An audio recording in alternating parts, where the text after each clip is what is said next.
Hello, everybody. Welcome to the Musics and Music Show, another edition of it, another special one that has been long in the works. I have been wanting to do this. I've been wanting to have this dear guest of ours come and sit here and talk about herself, her cause, what makes her tick, and why she has a whole foundation tagged onto her name.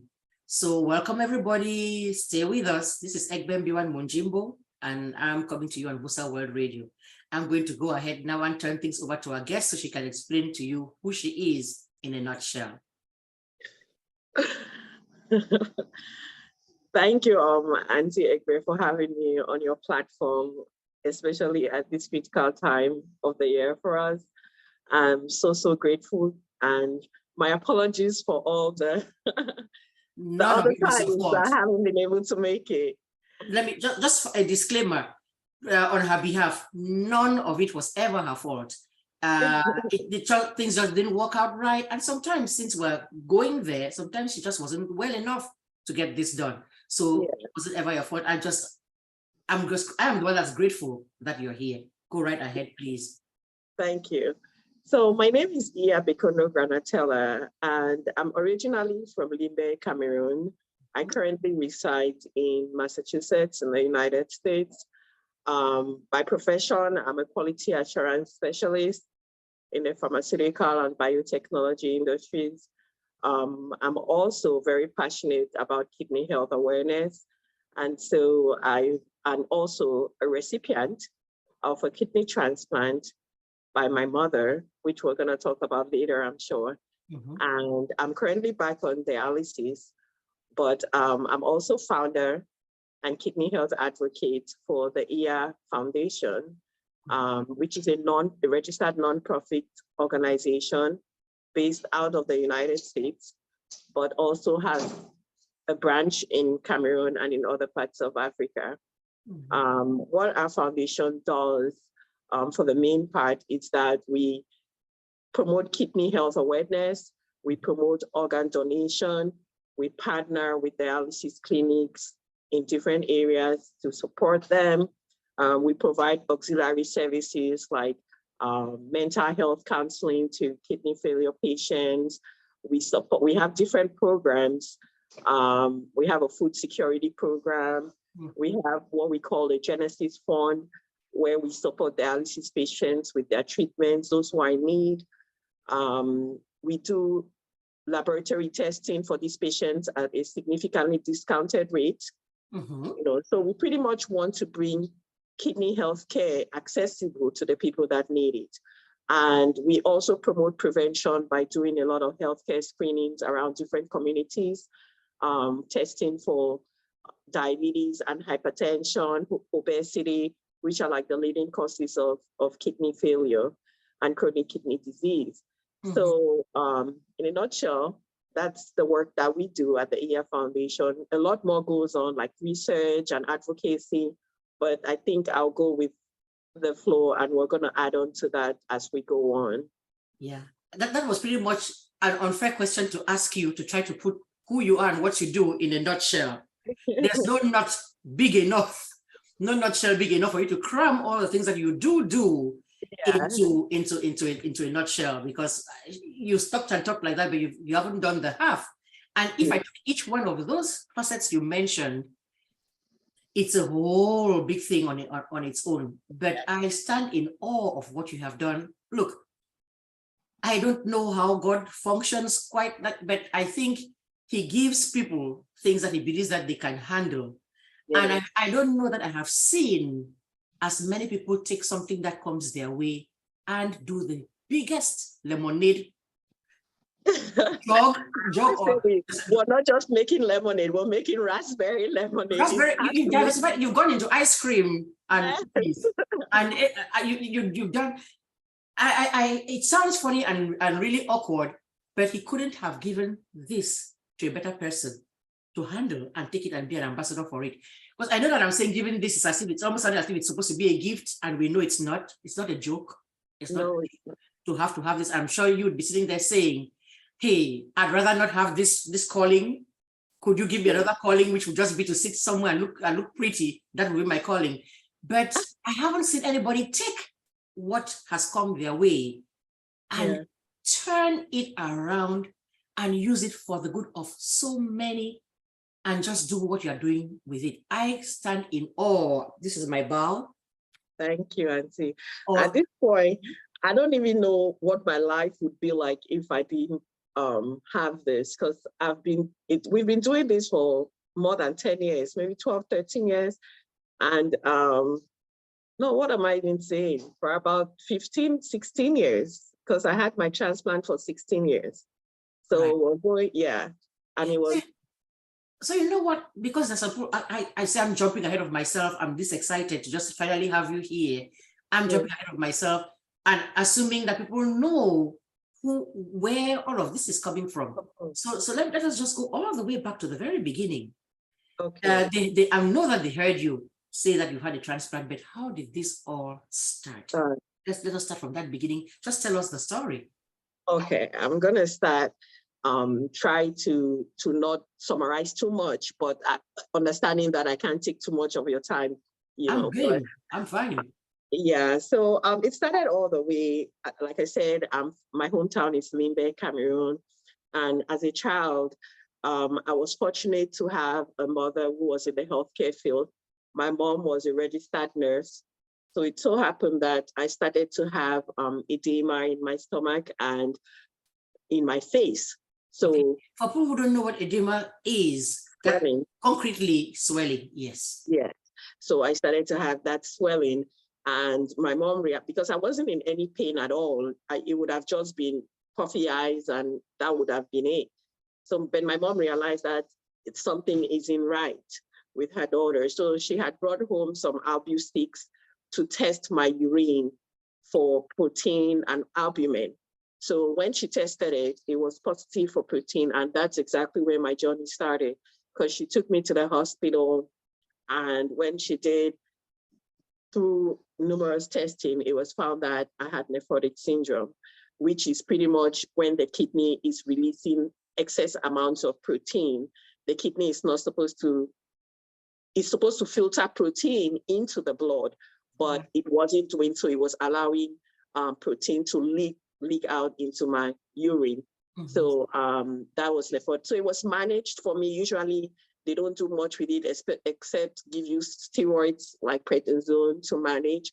And that's exactly what I was on for about 10 years. I was fine. I was asymptomatic. You wouldn't know, but I was heavy on the diet. My mom, if you knew me at the time, you know that I didn't eat salt. I didn't eat a lot of things. I couldn't drink sodas. My friends always knew, they always cooked my food separate. So I have to give a lot of credit to my mom for helping my delaying the disease progression for me, because it took about 10 years from initial diagnosis before my kidneys actually failed. So how old were you at this time again? When 7. It started at 7. At 7. Yes. So it was 10 years later. That isn't typical, is it? That isn't typical.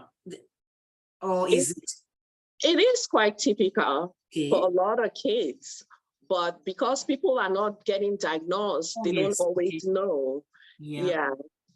But it's with all my years of experience in advocacy, I've realized that it's not very unusual. At the time, it was like, oh my God, they kind small picking, they get the kind big sick, so and stuff like that. Right. But yeah, it was very. I didn't go around the place going to a birthday party, for example, and seeing any of my own peers saying, the chop sword. They drink. Exactly. All of us drank the grenadine, drank the thing, Fanta that was there. You see, that's why. But you've given a wonderful explanation.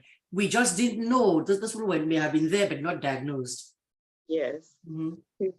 Amani, go to your dad. Okay. Please. All right. You want to take care of it some more? Is it settled, or you need to take care of something? Yes, good. Okay. Yeah. Right, I was saying we really do applaud your mom. And so, as you say, she delayed it. So later on, when did the next issue come up? Yes, so right about when I was finishing up with high school, I started to become very symptomatic. I started to be cramping a lot. I lost a lot of appetite, so I lost weight. But the main issue for me at the time was the cramping.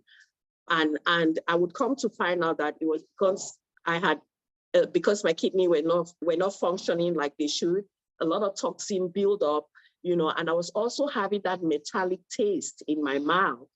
And I was retaining fluids, and my blood pressure was astronomically high, you know. So and then we started visiting the nephrologist frequently. At the time, we would travel all the way from Limbe to Yaoundé to see a nephrologist. That's where the specialist was. The nephrologist is a kidney specialist. So we would travel quarterly, about every 3 months, to Yaoundé, you know. And even then, they would tell me that it was just my one kidney that was wrong. And that was a misdiagnosis because the way my labs were, there's no way that I had any more function left in my kidneys. Wow. But Lord and behold, and thankfully, I had my elder sister, Sharon, who was residing in the United States, and she was also a registered nurse, you know. So she started making plans for me to come out here and get better health. And that's how I was able to migrate to the United States and eventually start getting treatment.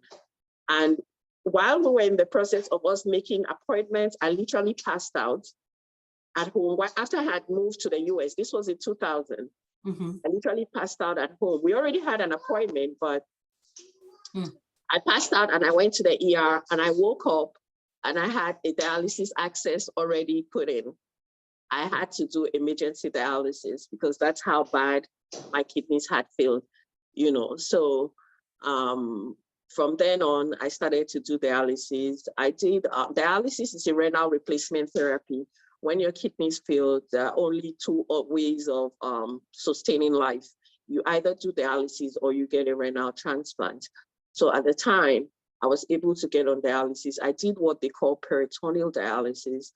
And peritoneal dialysis is the dialysis that you're able to do at home. And they insert a catheter into your stomach, into your peritoneum. And what this does is that you have exchanges, fluid exchanges through a process of osmosis where the dialysate, which is the fluid, goes into your stomach, stays for a period of time. The membrane is called the peritoneum, and it does this exchange that filters blood through that membrane. And then you have another tube that goes out and releases. After it stays in your stomach for a period of time, it pulls the toxins and the excess fluid. Yeah, and it is trying to do what the kidneys ought to be doing if they were functioning right. Yeah, so you do that exchanges for a period, usually through about 10 hours or through the night. So I did that for about two nights. But one thing with that kind of dialysis is that you have at risk of infection. And I was a victim of that. I got what they call peritonitis, you know, so I couldn't, it was treated, but I couldn't do it anymore. But you can continue with that risk and say each time, then I'll get treated, then I'll do this and I'll get treated. It's almost like. Yeah, so I had to switch to hemodialysis. Now, hemodialysis is an in-center, well, they do it at home now too, but it's the blood, is dialysis done with the blood, hence the hemo, right? Right. Yeah, so I used to go into the dialysis clinic at this time and run through, you get connected through the machine. And again, it's the process of osmosis, you know, that, and your blood goes to get filtered and then enters back. It leaves your is this the arterial? Yeah, your arteries. Right. Leaves your arteries out into the machine, get filters. It has a man-made filtering system, get filtered, and then comes into your purifies it and comes on, brings it back, serves it back to your body the way. That just tells you the things we take for granted. For granted, exactly. When you're healthy, you just walk around. It's busy happening inside you there as you. You don't even think when you have to pee. No. You don't think all the processes that go through. I've gone into the thing. We are talking about, oh, it's the smell of it, disinfectant to clean out. They are not thinking about the fact that somebody Instead, exactly. going through all of this, when that organ should choose to not function Okay. the way it normally should. So, okay, Yeah. you're doing this dialysis now, and then what happened next? Yeah. So in the meantime, I did that for another 2+ years. Okay, so I did a total of about 5 years of dialysis wait time, and which is, I have to note that on average, the wait time, depending on the state, in the United States, it could go from 4 to even 7 years of wait time to get a kidney from a cadaver donor if you're on the kidney transplant wait list. Now, if you have a living donor, which we encourage everybody to register to be a living donor, you can do that in your local motor vehicles. Then the process could be a lot quicker. Faster. Yes, and I was fortunate my family did test for me. I eventually had my mom become my donor. She was the best candidate, the best fit for me, which of course, because I have part of her genetics in me. So she was the best fit for me. But part of the delay also for me at the time, I was an immigrant. I was actually undocumented. So I didn't have any papers.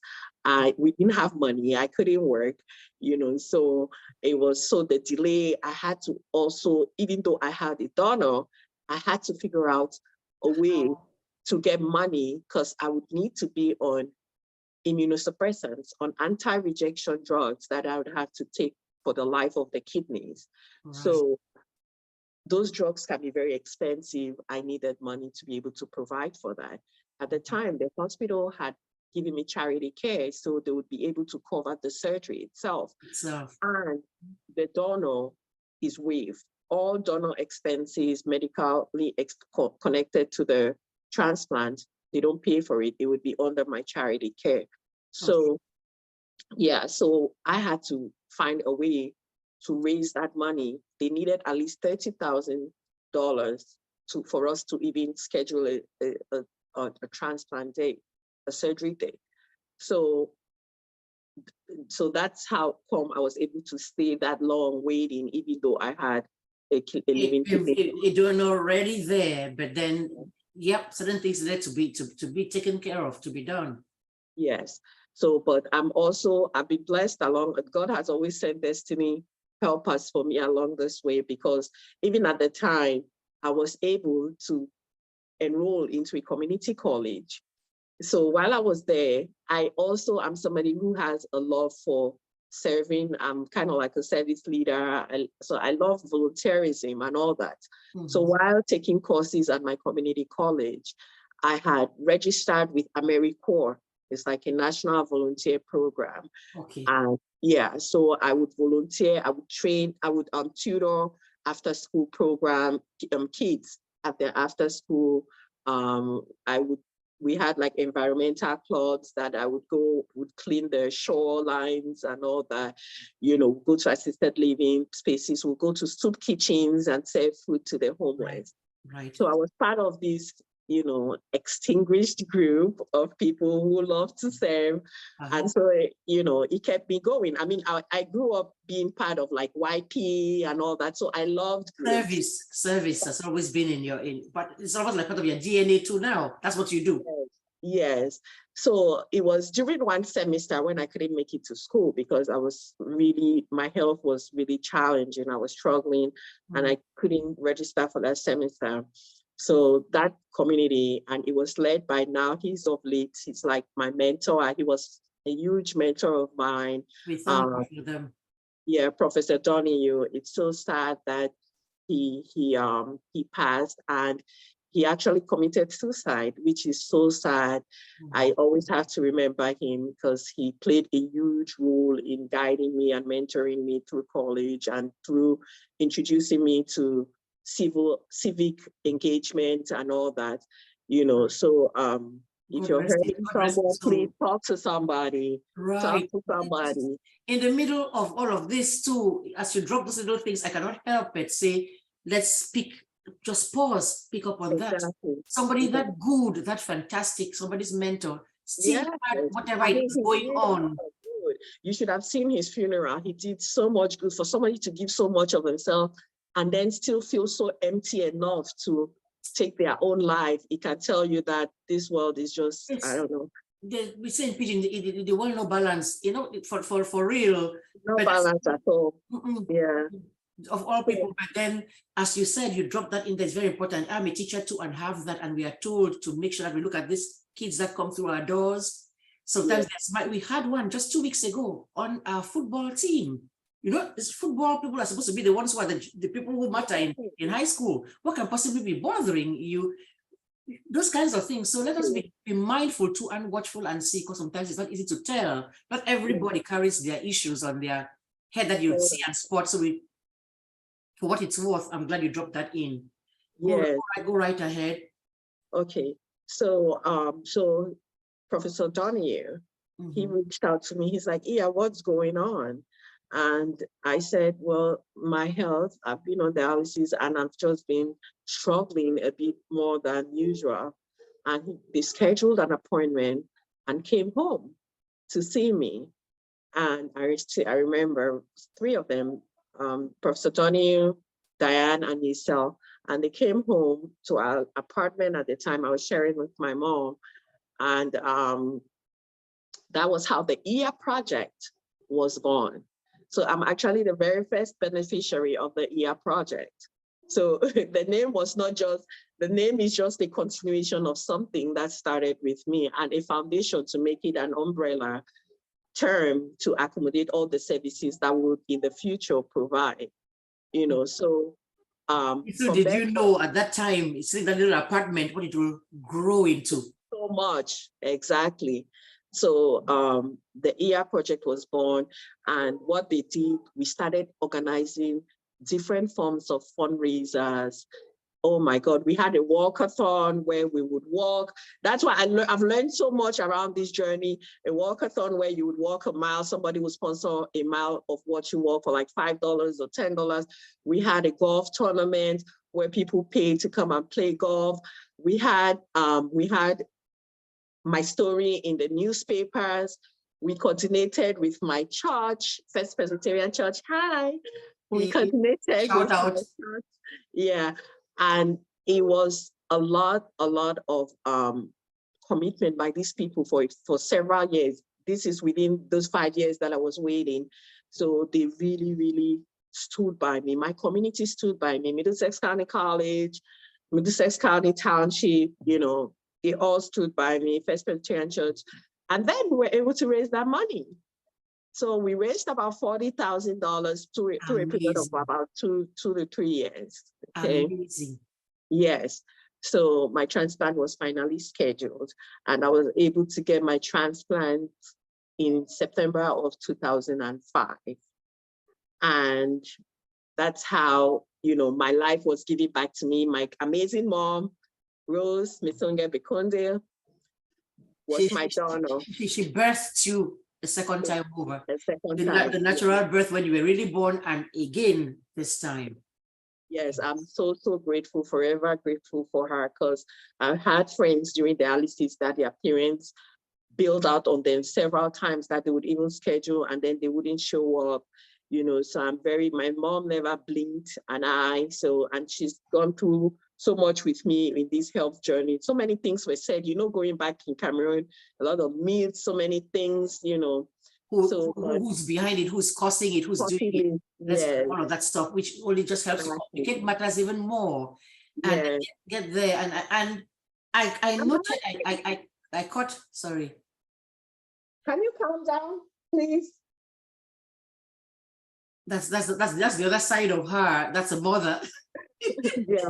That's a mother. That's the interesting thing. So the next time you sit and say, oh, to be a mother is such a challenge, blah, blah, blah. You are doing your challenge as a mother with relatively good health. Here's somebody who just told you the story that she's told you, who's doing that and still being a mother. So the next time the complaining comes by comes through your head, just tie hat, as they say, because somebody here is doing an amazing job doing all of that, having a plate this full and still doing all of this. But I was about to say that I caught when you were saying, in talking about the Iya Foundation and talking about the counseling part of it and the trying to do the psychological, socio-emotional part of it, And I do not know if everybody else caught it, because they will be saying, what does that have to do with anything? Because now we're thinking the kidneys, the organs, and everything, and maybe not realizing how much of the emotional side there is to this. Because when you said there's some people whose parents bailed out on them after saying they're going to donate this kidney, then they don't. Imagine, it's almost worse than if you had nobody on the horizon. That's right. To have your hopes lifted and then dashed. Yes. Yes. So that's why, if anybody did not pick up on it, I'm sure now they know why the side of things is also is important, not just the actual kidney thing.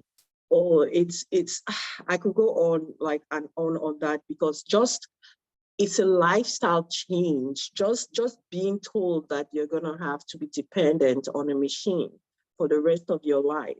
And I'll tell you this, even here, you can't miss a treatment. If by any chance I've missed 1 or 2 treatments here and there, your body is gonna tell you, like, my goodness, you know you can't do this, because look at how you feel like a mess right now. And so your life is pretty much on a machine. Right. Your life is on the machine. And even still being on the machine, you still have instances. I've had instances where I suffer hypotension in the machine, where your blood pressure just drops and you see yourself just floating away, you know. So it's terrible, terrible, terrible. And the way it plays on your mental health, if you're not strong, a lot of people suffer depression while going through this. And this is even being here in the United States, where you're guaranteed treatment, where you're taking treatment. Then think about our brothers and sisters who are in Cameroon, who a lot of them have to quit working after a while because of the way they feel. They don't feel well because of the way they feel. And then they have to pay about how much? 40,000 or so a month. That's minimum, because 5,000 francs per session. And then in addition to that, you have other drugs like erythropoietin, which it helps with the anemia that a lot of patients suffer during kidney failure. Other things that they have to add on to pay to. So the financial obligations are overwhelming. Yes. It's so expensive for the average person, you know, especially in Cameroon. Right. And then you have to be on a renal diet. A lot of people, due to poverty, you can only eat what you can afford, right? You know, so somebody is telling you, whatever is available.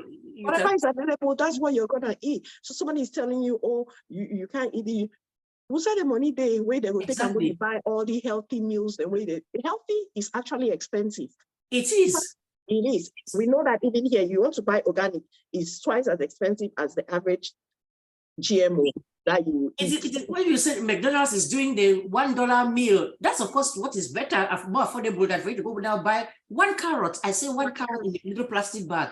You paid an arm and a leg for it. So, but that's what's supposed to be the healthy thing. How are you going to do that? How? And then another issue in Cameroon again, I haven't heard it in a while, but shortages of supplies. A lot of times, machines are not working. There's not enough bicarbonate. There's not enough tubes or stuff. So these patients, their stress level is astronomical. You know, depression is very high. So we have an amazing team. My staff on the ground, Bole Mirabel, she does great with the patients. I've gotten positive feedback. I also contribute as an advocate, and guide them through, but it's not easy. And then even when post-transplant, even after you get a transplant. You muted yourself by mistake. Yes. Some of the medicines cause you to be agitated, to be irritated, mood swings and all that. So that psychological part of it too. That's why even when you're going into a transplant, they advise you and your family that if this person is exactly, this is where it's coming from, because they give you very high dosages of steroids to help with the immunosuppressants and all that. So if I turn tiger for house, this is why. Yes. Don't take it too personal, because that's just what it is. Over time, it tapers off as they taper off the dosages of the meds. It tapers off a little bit, but those are some of the things that we tell people, we advise people. That is the raising of awareness component of the whole thing. So people know, and then their colleagues should know, because those think it's their family. That's a thing. It's her husband and her children who should worry. But you're a part of society. So if I see you say this, I should understand it and not get upset. If the teacher sees you when you're going to school doing that, they should know and cut you some slack, as they say. So should your neighbors. So should the person in the store. So that's why we all need the awareness, whether you think the person is in your family or not. We all need the awareness because we live as a community, as a society. If we know that we certainly do need awareness, because as Black people, we are genetically predisposed to diabetes and hypertension, and they are leading causes of kidney failure. So just being Black alone makes you at risk. Predisposed. Yes, of chronic kidney disease. So we need to know about our kidneys and the setting of our kidney health. I always say, know your numbers. At least once a year, do your physical, request for them to do, like screen you for diabetes, hypertension, and all that, do a urinalysis testing and all that. So as your kidneys start to fail, one of the standout things is that your pressure is going to be high, because it maintains, the kidneys help to balance blood pressure. So those are one of the signs, but like I said, we're predisposed. So we do these screenings year round, because like any illness, when caught early, you have a better chance of survival. So like me, mine was diagnosed really early. So I was able to help delay disease progression. And that's some of the things that we do. If we catch you at stage 2, stage 1, stage 3, people have been able to stay at stage 2 or stage 3 for the rest of their lives without arrest at that level. Yes. Continuing. You see, this is the raise awareness, because when people here raise awareness, it's cancer. You raise awareness for cancer, raise awareness for this, and then people tend not to see this part of things till it becomes an issue. And then, like with almost any condition, you are told, had you come in earlier and we had seen this sooner, we could have done this, we could have done A, Y, and Z. So I'm glad you're doing all this. And you talked about cancer. One of my motivations was for the green campaign. I love your green, by the way. So one fight and wear it on purpose, yes. For our green campaign is, I was inspired very much by the pink campaign of breast cancer awareness, and how the lady suffered from breast cancer and her sister started to create awareness. And even though the lady is of late, but her sister still continued to push for the pink campaign to promote breast cancer what it awareness. Is now. Yes. We all know the little ribbon, that's pink. We wear it and all the thing, but we need to do the same for kidney disease and the other conditions that are out there, autism, and all of those things, because each person in that domain, that is their life that has been altered and changed drastically and dramatically for life. And not just their own life, the life of all the caregivers and surrounding people along with them. Yes, and part of our awareness, we talk about a lot of things that sometimes people take for granted, like daily habits. You go pee, and instead of wiping front to back, you wipe back to front. So we are starting very early now. Part of our campaign, we're going to schools to teach kids, because if you don't know, a lot of kids end up with UTIs, urinary tract infections, because of the way that they clean. They are introducing bacteria from the back to the front, which doesn't belong in the vagina. Correct. So we teach and obviously what you said there is a thing that affects women more than it affects men. More than that's our anatomy. Yes, and that's another thing. Women are more prone to kidney disease because of our anatomy. We get infection easily. We have a very short, what is it? Is it uterus or something down there? Don't you look at me, because I have no clue either, but we all know what you mean. So bacteria enters and drives into the kidneys a lot quicker for women than it is for men. And then something like holding your pee for too long can cause you infections and cause damage to your kidneys. Other things like and shaking, and not wanting to go to go because you want to finish this one and finish that one first, and you think it's just a little thing you're doing. But over time, it can cause damage to your organs. And then not drinking enough water.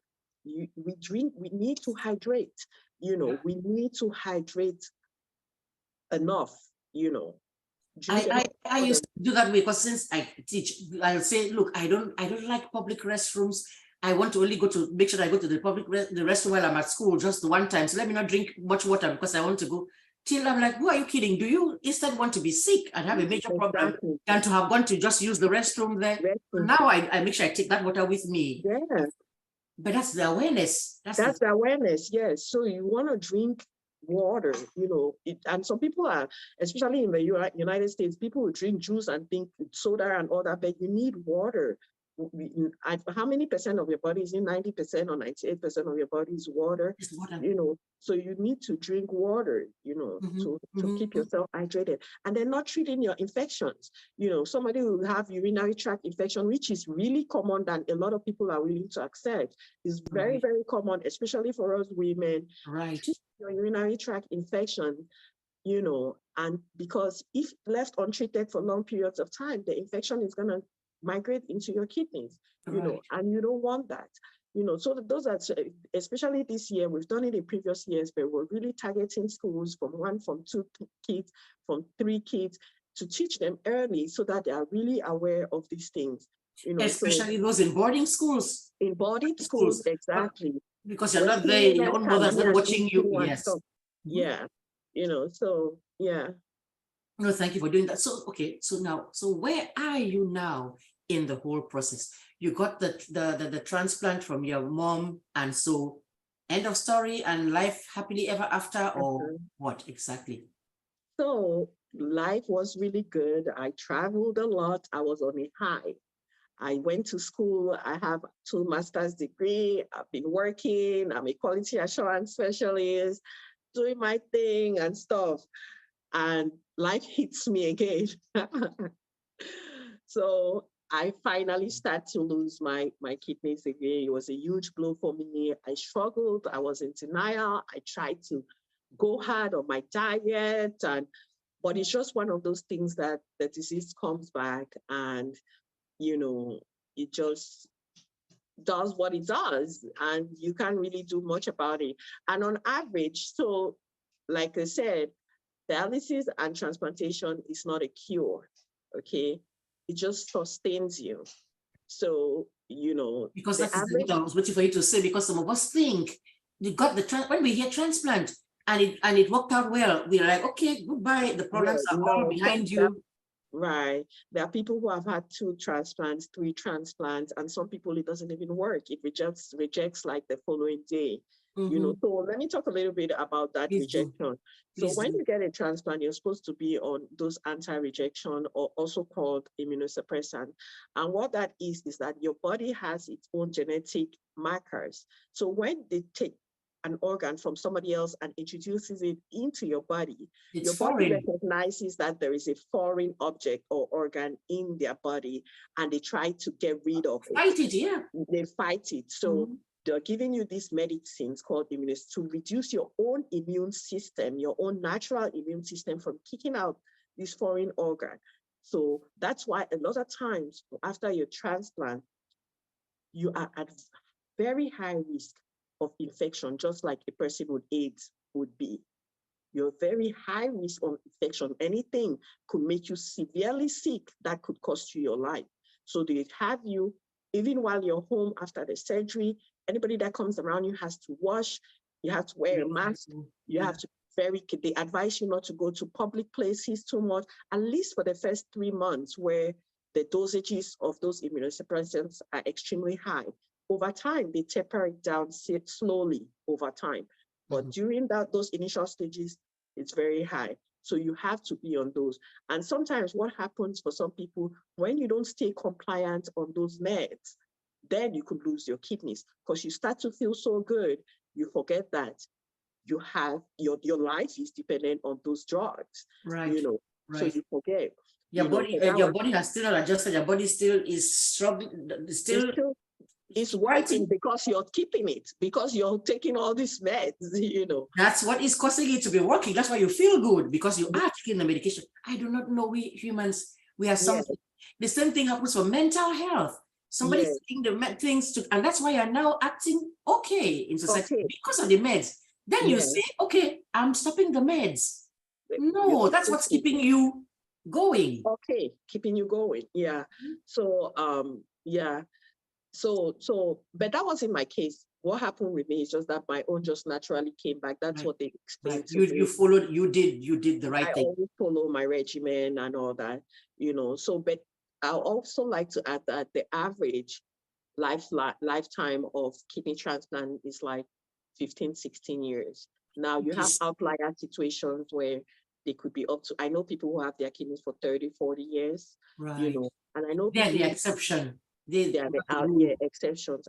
And I know people who within 1-2 years it rejected, and I know people who are on like their third kidneys and fourth kidneys, so it is what it is. Right. So you fit the 15, was it 15 It years? was 16 years for 16 me. years, which is For me, like the norm generally. the average for now. Average, yes. Yes. So right now, tell us. I'm back on dialysis. So last year, it's been a year. So I started to be sick again, and it started for me again with like shortness of breath and fatigue. Those are some of the typical symptoms that for anybody. So that's how I didn't pick it up. And I would think that for me, it was also maybe with COVID and staying at home so much and not being active too much. I mean, I've tried to think over it, like what could have caused it? And I just don't know. But I just have to accept the fact that maybe it was just its time, Right. So I ended up having to go back on dialysis. I'm currently on dialysis. I go into the clinic 3 times a week for 3 hours. I get treatment, and until I get another life-saving transplant. So we all have 2 kidneys. My mom already gave me her one, so she needs her one to stay alive, and she's doing quite well, I have to say. So don't hold back on being a donor, because you can live a perfectly wholesome life, full life with just one kidney. Like she's doing. And Yes. that was part of the raising awareness and the whole teaching, educating us, is that the organ donation thing. Sorry to just cut it short, and I don't want us to forget to go back to that just in case. I would confess, our cultures are like, no, we already have all kinds of taboos going on with everything. And the medicine man, the things, witchcraft has done this kind of a thing. So it is so foreign to us. But then more and more, I am hoping and praying that when you see, because you hear, when you see somebody, look at the pretty person that you're seeing right there. And it comes to your own door as your own child, your own sister, your own spouse. Yes. Then maybe it'll clear up in your head that look. That's always the case when it hits home. I've been doing this for about 16 years, and every time people be like, "Oh my God, yeah, they don't just diagnose my papa. I don't know what to do." That's the only time it would become real to them, but they don't realize that it's a reality for so many. More than 2 million people around the world currently are on dialysis or have a transplant, and that's just a number of those who have been diagnosed. We all know that we have so many more people that just die, because that's what happens. A lot of people, before you know, they have a heart attack and their blood pressure is extremely high, and they find out that, they have kidney problems, so a lot of people don't know, die without knowing. So there's so much more people that are not even getting treatment. Correct. And so if we have organs that are there, that are healthy, and you are already pretty much going to get buried with those organs, that could give somebody else a lease on life. Yes. When you become a donor, they don't harvest your organs until after you're completely dead. Clinically pronounced dead. That's the other myth that I heard, they won't bother to save you because they want to take the thing to go and give. No, that's not true. Yeah. And people also feel like, oh, in the afterlife and all. In the afterlife, it's your spirit, your body is going to decompose in the ground. So in other words, no, in other words, if they actually exhumed you after, I don't know what, it's not as if I'm sorry to use the term, it would rot. It will rot. It will decompose. Yeah. It decompose, as opposed to it sitting there and now in somebody else, giving them a chance on life. Yeah. So just go over the process again for anybody who's now moved by this. How do you become an register as an organ donor? You kind of, but please. So if you'd like to register as an organ donor, which is a very noble altruistic deed, you know, you just have to go to your local motor vehicle, or you can go to organ donor, organdonor.org. Yeah, and just trust me, we can find it. If you just put those words there, organ donor, in your any search thing, I'm sure it will bring it up for you. But the simplest way to do it is just go to your motor vehicles. You can even do it online. Go to your motor vehicles online and you see where become an organ donor. And you can choose what donors you want to be. If you're somebody that you feel like, okay, you will need your eye for afterlife, you can only say, okay, maybe they can use your kidney or something. So you can actually pick which ones you feel prepared to give away. You're prepared to give away. Yes, you know. So for some of us, I said, you can even use my body for science when I'm gone to help the next person, you know. So, you know, I encourage all of you listening to, you know. Especially in this case where it is not even, you don't have to die for a kidney. Like, you could become a living organ donor too. Living organ donor. It's just that, and I hope to encourage a little bit more people, because we don't see that. We are always so good to say like, oh, when it's other people, you know, when they do it, you know, they're ahead of the game for us. And, you know, the percentage of Black people is still very low, significantly low, you know, of Black donors. You know, we need to really step up the game, because we are also the most at risk, you know, for this disease. That is the irony. The irony in the whole thing is that people who are more at risk are the ones least willing to do the thing. So who should come and help your risk? Exactly. You know, so we need to really step up again. I encourage you to become an organ donor. You know, all you have to do is get tested. You know, they will not. I mean, I've had several people, even now while that I'm waiting, I've had several people get tested to be my donor and they haven't been approved. You know, so they will not take your organ from you if it's in any way going to put your own health at risk. It's a well-measured, well-thought-out thing. It's not as if they're going to say, okay, Mark, take my kidney, then me, I will remain do how. It's not a puff and beans thing. No. That they're taking your food away from me and give it to somebody else. They'll make sure that you're going to be okay. Even with that, with that donation that you would have made. One of my nephrologists had told me, he said, Iya, let me tell you, if anybody that wants to come out with a clean bill of health, all they have to do is want to be a donor. Because the way they would screen you, for real, the way they would screen you for the different kinds of things, to make sure that what you're okay, you can knock your hand for your chest, say, I get good health, you know. Because you've gone through the whole 9 yards and they declared you capable of actually making that donation. And also, even at the very last minute, if you change your mind, they are not going to go through with it. Okay. Yes. You really have to be a willing, altruistic donor. You're not getting paid for it. Now, what could happen is that if at some point you're in need of a transplant yourself, you're going to have some kind of preference on the list because of that waiting list thing. Yes. And also, you don't even have to directly match anymore. They have what they call paired donor programs where if you want to become a donor, if you don't match me directly, they could find somebody who is in waiting that you match correctly, who also has somebody that did not match with them, and you guys and matching. We're swapping, right? Yes, so there's a lot of different ways now. I didn't know that. Science is improving. People are thinking about other methods and methods. Yes, you don't have to be directly related anymore. You know, anybody could be a donor. You know, because they have medications. I mean, they've advanced so much in the medicines and all that. You know, so anybody could be an organ donor, and I really encourage you to Don't wait until you need it or somebody close to you gets hit with it before you start considering, So we should get ourselves tested. Get ourselves tested. Yeah, and, you get. And then register, sign up for the organ donation thing, which they will now, I think what they do now is they'll then put it on your driver's license thing. Yes, as a donor, yes. They'll put it on your driver's license that you're a donor. If you look at it, it's there. It's there. Yeah. Right.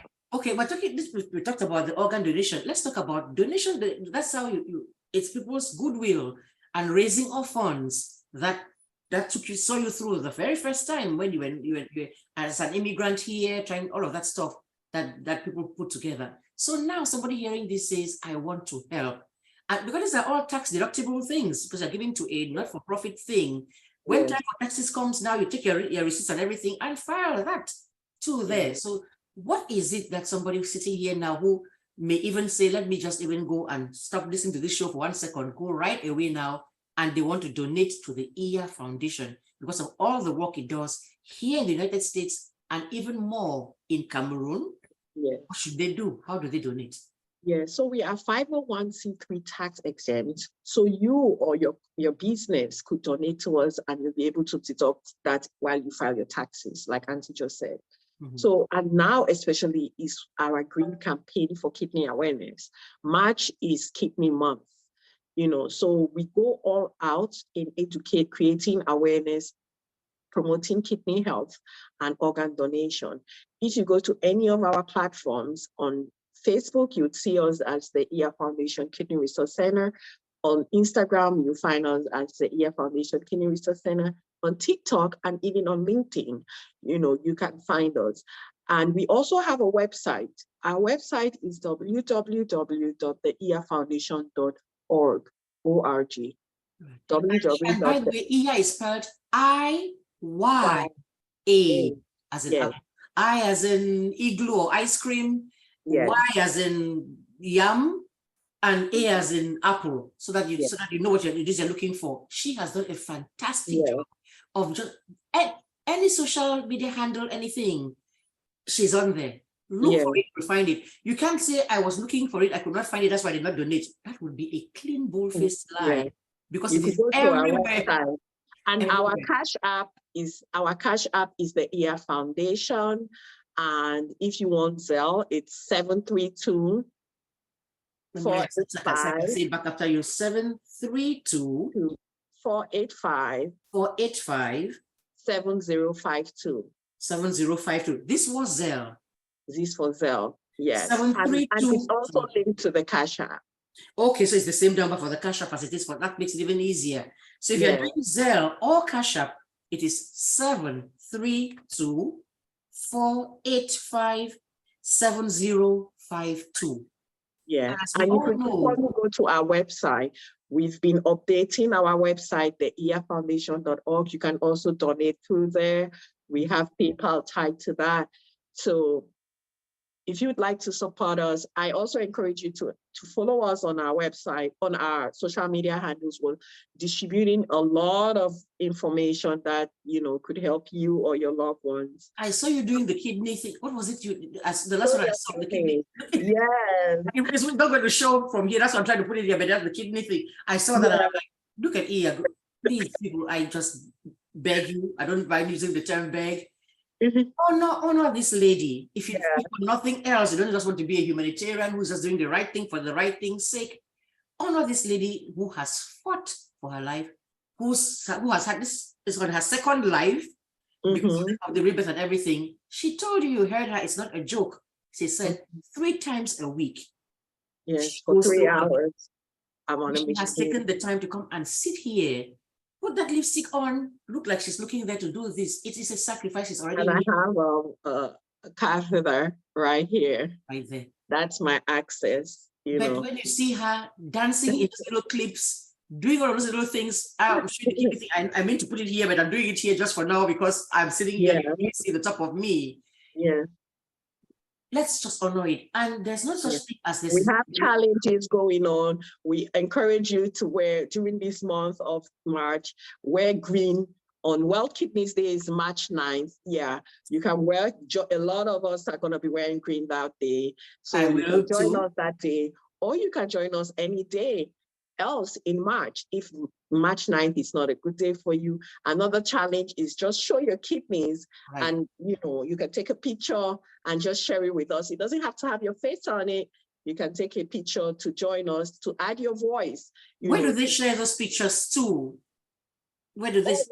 You could share it with me. Put it on your own profile, for example. Yes, if you share it with me, I'm going to highlight it on our social media platform. But I also encourage you to share it on your own status. Right. So your own people can see, because that's the whole idea. They're like, what are you doing? What's going on there? Then you get a chance to say, I'm doing this for this reason. Yes. That's how the word spreads, and the awareness spreads. I will do it. Yeah, and if you use the hashtag Green Campaign or Kidney Health for All is the theme we have this year, Kidney Health for All. Hashtag Kidney Health for All. I'll be able to find you also on social media if you post it. And remember, when those hashtags is all one long word. Yeah. So you put the hashtag Kidney Health for All. Yeah. With no breaks. Correct. Yes. So we encourage, and then we say during this month, we remind somebody to drink water.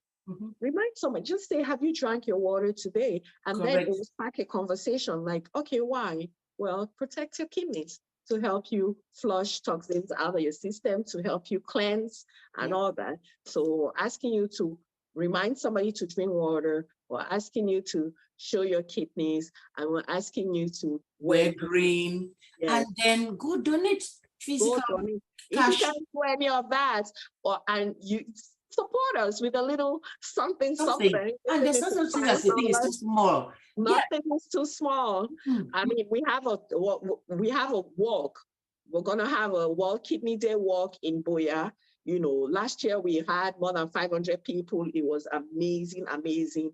We gave out T-shirts. We're lucky this year again. We've gotten a lot of sponsors of T-shirts and stuff. So all you have to do is come, first serve, and you could get your free T-shirt, and you could get free bottle of water. So much prizes would be won on that day. We have raffle tickets and all that. So if you come out there on March 11th, because it's a Saturday, Kidney Day is March 9th, but March 11th is a day that we believe a lot of people will be off, so they can join us and come and have an amazing time while you support the people who are already suffering with this disease, and also add your voice to bring light to the disease, So we encourage you to come, and if you can support a walker too, our T-shirts are only, our T-shirts are only $10, that we would give it to somebody on the ground, or if you have somebody back home in Boya and you want them to pick it up, they would be able to pick it up on your behalf.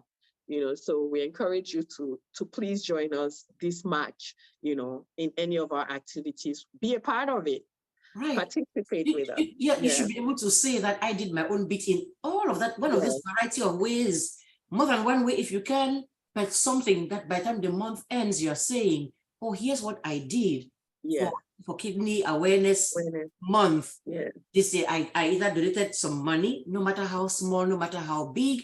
I just drank more water and encouraged somebody else to do the same. I wore green, I showed my kidneys, just something. Don't wait for it to become the thing that is in your family too. Then you start to do it, then do all of this so it doesn't need to come knocking at your family's door, because you've done all of these things to help it to not ever be a personal one-on-one issue. I always say, nobody could do it alone. There's no way. We all need to do it together. Right. We know it. We all, our impact is definitely stronger when we do it together. And I want to also drive this home to our patients, to people already suffering from this. Don't take it, and advocate yourself. Learn about this disease. The more you know about it, the more you can better care for yourself. Self-advocacy. Yes, join the advocacy and be out there. You don't have to be in the same capacity as the next person or like myself, but I encourage you to indulge in getting to know more about this, learn more about this, have your family, your caretakers understand and know this. In this society where we are in the US, that's what I see a lot of people doing. But it's not, it's now that I will have to say our patient engagement in Cameroon has increased astronomically. Patients are a lot more involved, but I'll tell you, it took us years. It took us years for us to, now we have group meetings with 15, 20 people in participant coming in. Before, we couldn't even get them to show up. I know, you and I know the reason, but let us put it out there. You say sick, that's it for hide up. Exactly. There are all kinds of reasons why. They will say, hey, it is sick, so now we'll go marry. And they sick, so it's that's sick. That one, another, they will talk another one. So people, they say, that's where we start from. That's where we're coming from. Trust me. It's now we're knowing that, look, put it out there. No man not go market for go buy stick. No, nobody's fault. It is nobody went searching for it. Like, can I find you on a loudspeaker? Say, can this disease come get me? No, it comes and finds you. And then, yes, and you are doing the fun. That's why I say what you're doing is phenomenal. Putting yourself out there, it doesn't make it any. This is. Thank you. This is just as pretty as they come, sitting on there and has taken it heads on. What you have done only for the stigma alone, I cannot even begin to tell you. Because instead of being the kind of person that is going to sit and hide there and feel like, okay, my own no day and be miserable, oh, you haven't seen, no? Let me say, I have to give my family credit for that. I'm not even going to lie. I remember when I was younger, maybe I was like 10 or so, when, a lot later, when I started to be symptomatic also, and I remember being frustrated, and I told my mom, I'm like, why me? That kind of attitude. My mom looked at me in the face and asked me that, not you, who? If they ask you, say, may you point person now, say, may na you point me, or you point your sister. He said, God give you, because you know, say, if you handle them, and you know, you thank God for her. So I have to also give my mom a lot of credit. I think my mom gave me a lot of confidence, and my sisters too. Right.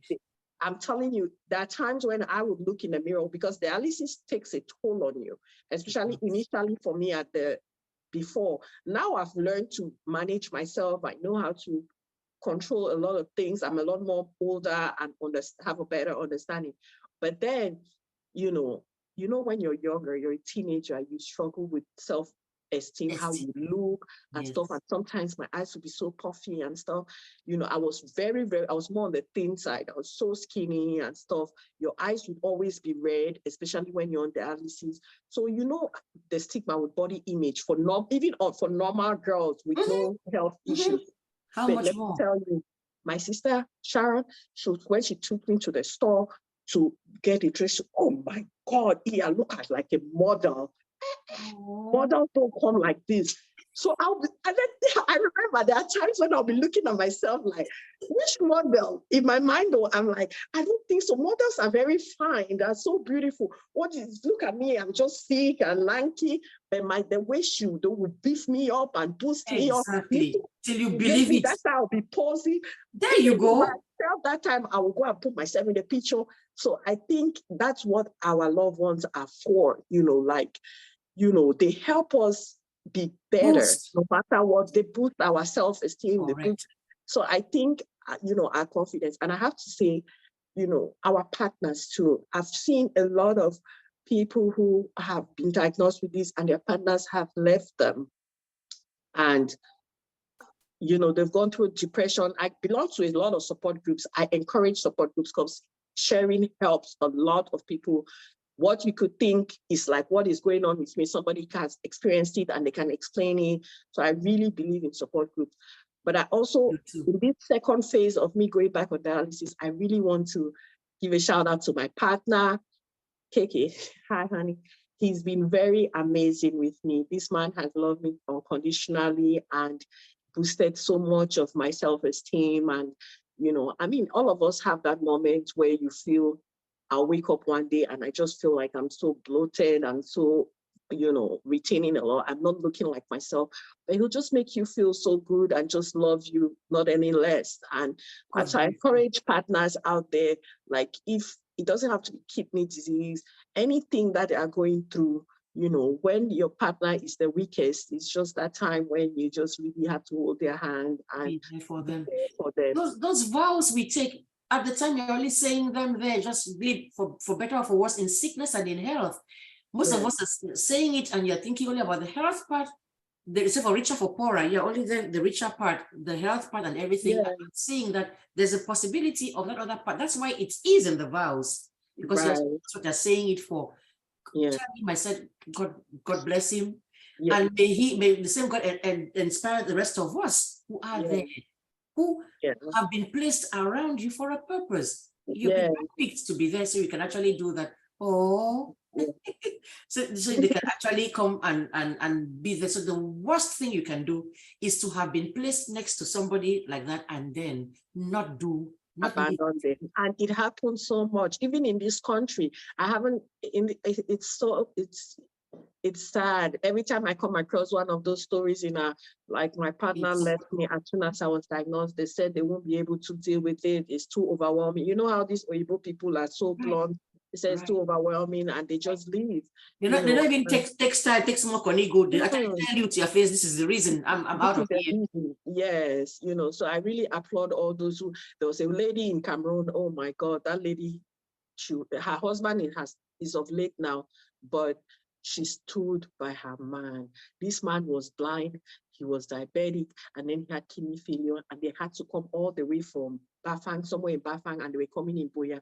They were our beneficiaries for years. They were our beneficiaries, Madame Chumacha and the husband. The husband died last year, God bless his soul, but they were the sweetest soul I saw. And that man was a lot elderly. This was a young woman. That man could have been 20, 30 years older than her.